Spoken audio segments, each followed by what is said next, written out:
Before I start this video, I cannot get this video out until I give you guys a cold start. That'll be wrong. So let me give y'all a cold start, well, a hot start, because it's kind of warm out here. Yes, sir. Yes, sir. That thing is sounding good, and it's sitting good too. We're gonna talk all about that, man. This thing is sitting good. That's it. That thing is sitting good. YouTube family, what is going on? Welcome back to the channel. Welcome back to another video. Thank y'all so much for tuning in on this particular video, man. If you're new here, we do a lot of car related things on this particular channel, and you are in the right place for car related things. So make sure you lock it in for long haul and subscribe to the channel. But we won't hold you too long. Let's go ahead and get into the topic of today's video. You see the title and you see the thumbnail. So if you've been watching the channel, about a month ago, I installed the Eibach, how you want to say it, lowering springs on my charger, Widebody Scatpack charger, I can tell here. And I want to talk about, like, you know, ride quality, all that type of stuff. Some things you may need to know if you're considering going this route. I didn't want to just go right out the bat and do a review video and talk about it, and you know, and not at least drive the car so I can fully understand what's going on with the springs and how my car reacts to it. But before I do that, let's go ahead and drop the intro and let's get into the info.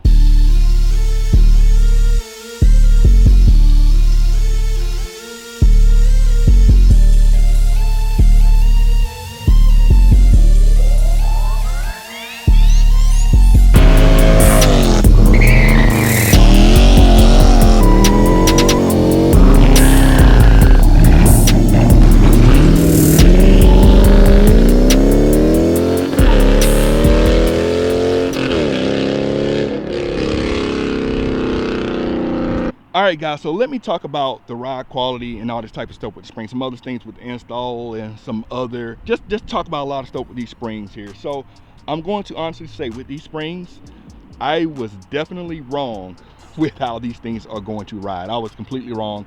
I thought they were gonna ride a certain way, and I was proven wrong, and this is what I learned about them. So I'm going to start off this video by saying this: the ride quality on these springs are damn near close to stock ride quality. I really thought that with me lowering my car that I was going to get a much rougher ride, but honestly, these Eibachs, I don't think they're sport line, this is called sport or something. I'm not 100% sure. I'll put a link in here if I remember to do so in the video, but these ride really well. You can see how low the car is, the front here. You see the wheel gap there on the front, and we'll go to the back here and show you the wheel gap on the back. You can see here on the back. Now the ground isn't exactly level. You can see kind of what a tire is. I got about kind of like about a half an inch or so in the fender there, but you see the ground's not exactly level, but this car is sitting really level. Go around the other side here. I'm really impressed with the ride quality on it, and I thought it was gonna be really bouncy or something of that nature, because with my last springs I had D2 racing springs on my Challenger, and it was much rougher than how this car rides. But this car like responds so well to it being dropped. I really got to give a hats off to Eibach for really engineering these springs for this particular car. It doesn't bounce, it doesn't do any of that. A lot of times with me driving, I forget that my car is lowered.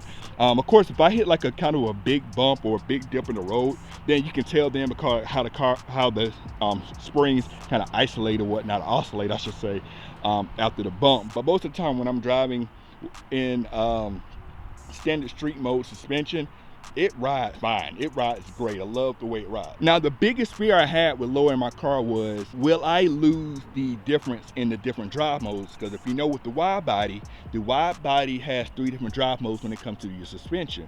It does have the street suspension, it has a sport suspension setup, and it has a track setup. Now, as you go into different modes, it gets stiffer and stiffer. I can honestly say I can still tell the difference in my 3 modes that I have. When I'm in street mode, like I said, it rides really smooth. It rides pretty much factory in street mode with it being lowered.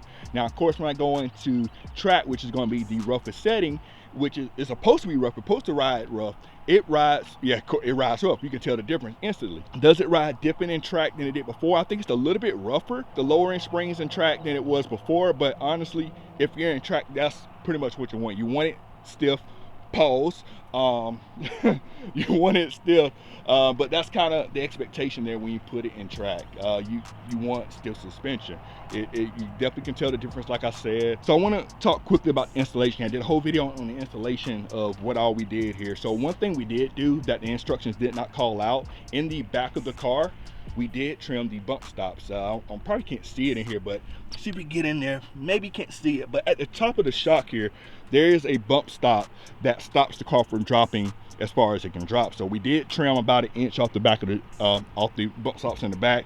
We didn't mess with the ones in the front, but you can see how the car sits. It does kind of sit level from front to back. Now I will say, if you don't trim your bump stop in the back, you're going to run into a much rougher ride quality in the back, because you don't give your wheels, your suspension enough space to kind of move up and down and stuff like that. So since we trimmed it, the wheel moves as far as it needs to move, and it feels fine, like I said, with the ride quality. Now the next question a lot of people is going to ask, does it rub? Yes, you know, with the wide bodies, they have the wider wheels and all of that, the wider tires and everything, and does it rub at any point? And I can honestly say there is zero rubbing at all with this car. Maxed out the turning, no rubbing at all. I can go over this side here, show you.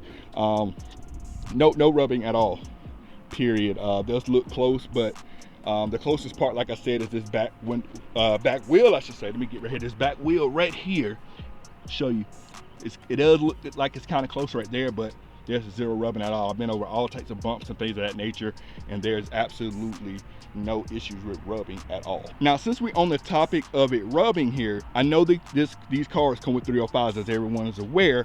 A lot of people do tend to upgrade these tires in the back to 315s, which is going to be a wider tire, and also the 315 35 tire is slightly taller. Now, will it rub if you upgrade to those tires? I just upgraded, changed out my tires on my car.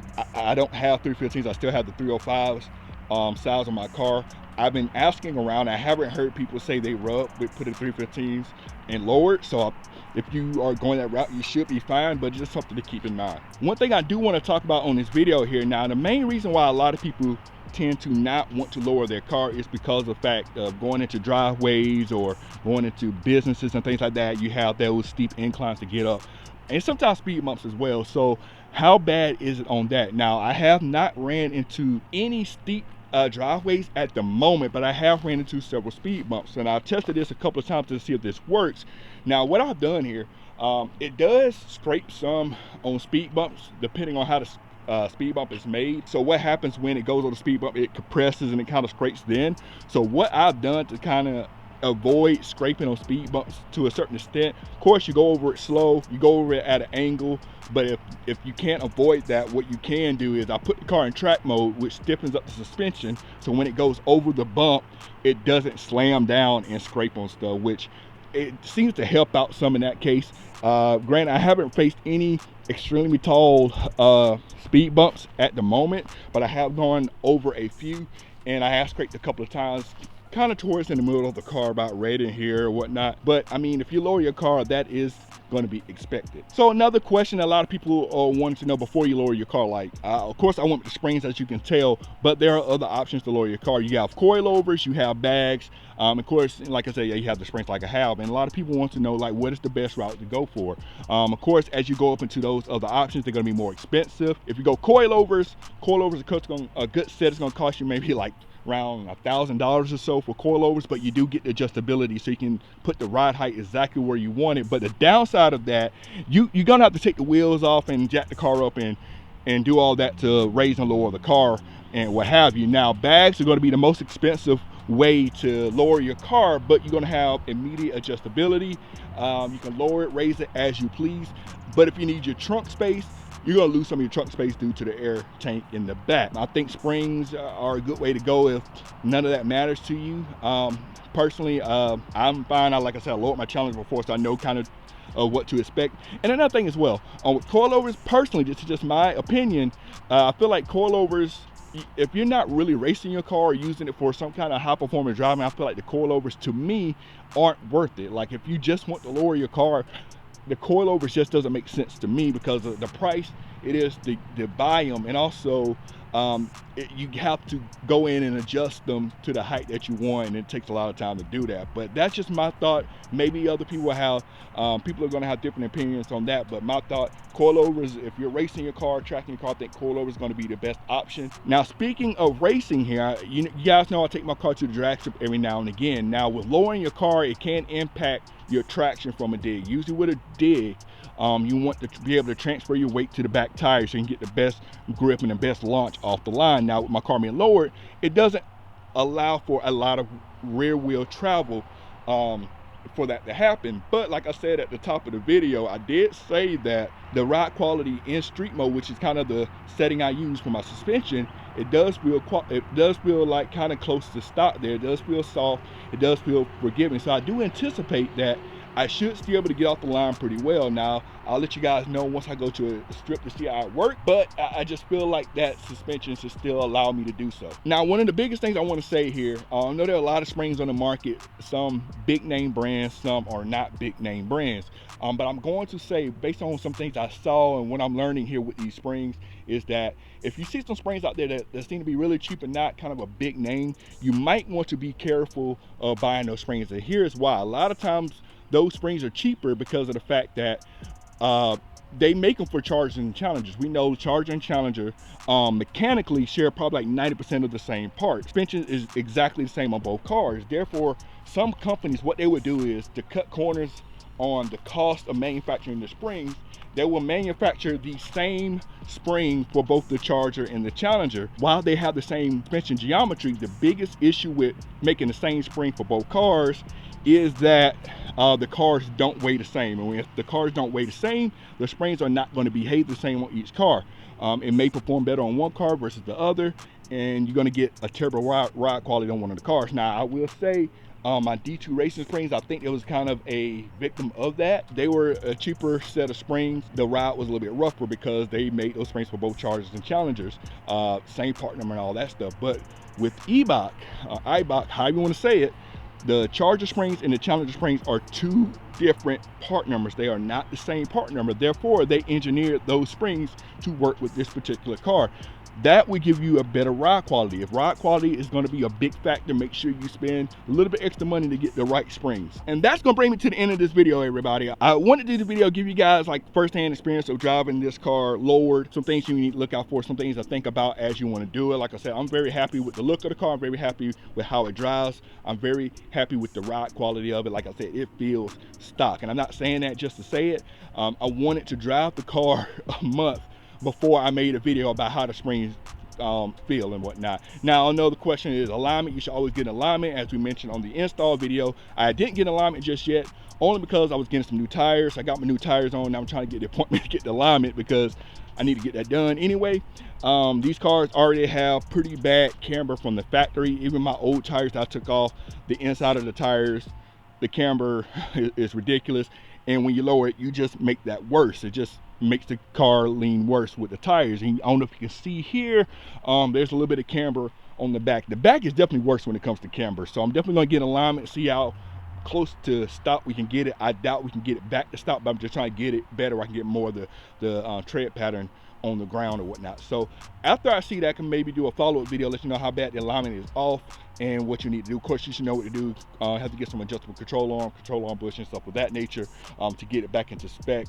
But even though this is my daily, I don't drive the car every day. I work from home most of the time. I maybe drive the car maybe 2 times, 3 times a week, something like that, and other times it just sits in the garage, which is crazy for a car that is my daily, that I don't drive all the time. But that's some of the things I know about these springs. That's what I feel about the springs after having them on the car for a month. Let me know in the comments below if you have any questions or something I didn't cover in this particular video, or also make sure you watch the install video. That's on my channel as well. There's a few videos back from this one, so that way you can see the whole install process, and we go through explaining some of the things that I talked about in this particular video. But as always, thank y'all for tuning in. If you made it this far in the video, make sure you lock it in, subscribe to the channel. Like I said, I want you around for the long haul for all the car related stuff that we have going on this particular channel. Thank y'all for tuning in. We will catch y'all on the next video. We are out. Cut it.